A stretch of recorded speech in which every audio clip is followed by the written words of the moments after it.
Hello, I'm Emily, and in this video, I'm making this sweet holiday dress perfect for Christmas. I'm using this McCall's dress pattern, variation B. This pattern calls for a low stretch fabric, but as usual, I decided not to listen to the professionals and instead used this lovely stretch ribbed knit that I had on hand. I prefer not to cut out pattern templates and instead use the poke trace method, poking through the tissue paper pattern onto my tracing paper underneath. I trace the dots with a marker, add my notes, and cut it out. This is the first time my decision to use this thin, stretchy fabric haunted me. Professionals. My thick pattern paper was very difficult to pin through into this delicate fabric, but in the end, I finished it. Kiki must have heard the noises and came in to investigate.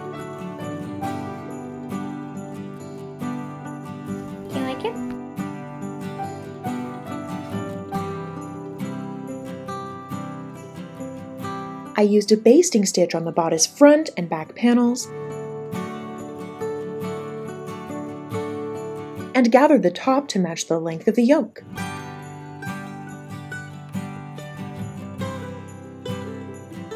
Then I attached and understitched the front facings before attaching the front and back bodices to the yoke. I used the burrito roll method by rolling the front and back bodice pieces inside the yoke pieces, lining up the shoulders and back edges. Then I attached the seam edges at the shoulders and back, and rolled them right side out.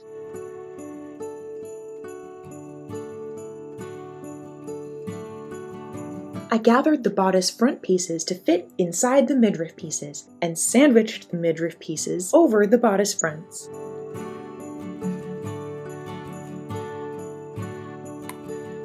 I attached them and flipped them right side out.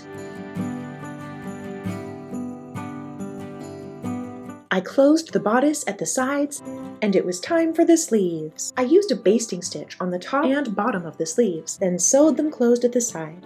Then I grabbed the cuff pieces. I inserted the sleeves into the cuffs and attached them on my machine.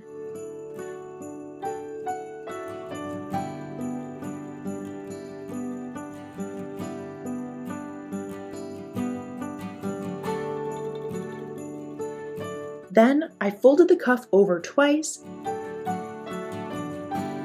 and finished it on the inside of the sleeve by hand using a slip stitch. It's an invisible hand stitching technique where you slip the needle into the fold of your fabric, then grab a few threads from the panel you're attaching to, and repeat until the pieces are securely attached. This results in a hidden seam and a professional looking finish. I'm a professional. Once the cuffs were complete, I attached the sleeves to the armholes. Next, I attached the skirt back pieces. Then, I attached the skirt front pieces.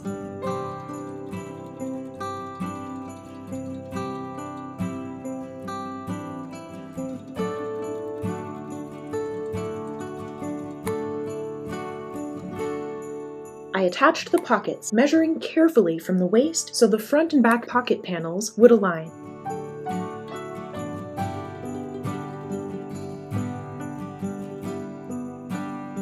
Then, I attached the front and back skirts.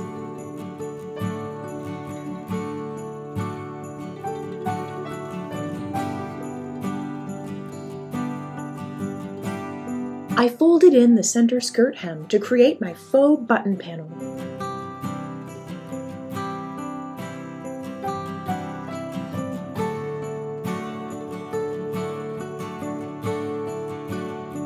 Then I used a basting stitch to gather the skirt waist.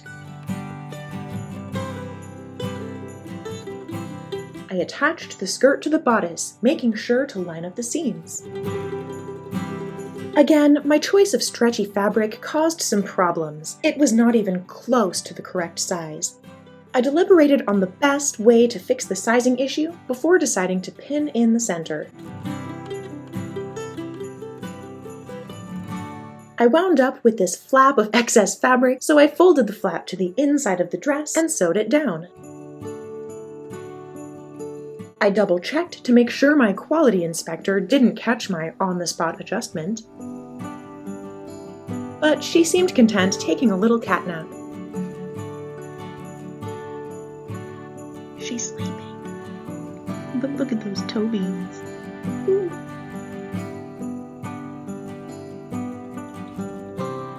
I hand-stitched the buttons onto the dress. I hemmed the bottom and finished the inside seams. Then it was done!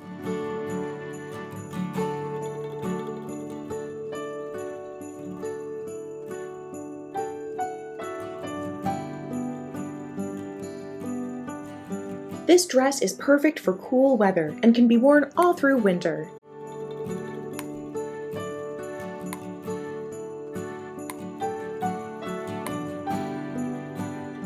Although it's up to you how many layers you want to add. After all that work, I decided that instead of going out and showing off my dress, I'd stay in and have a girls' night with Kiki. Thanks for watching!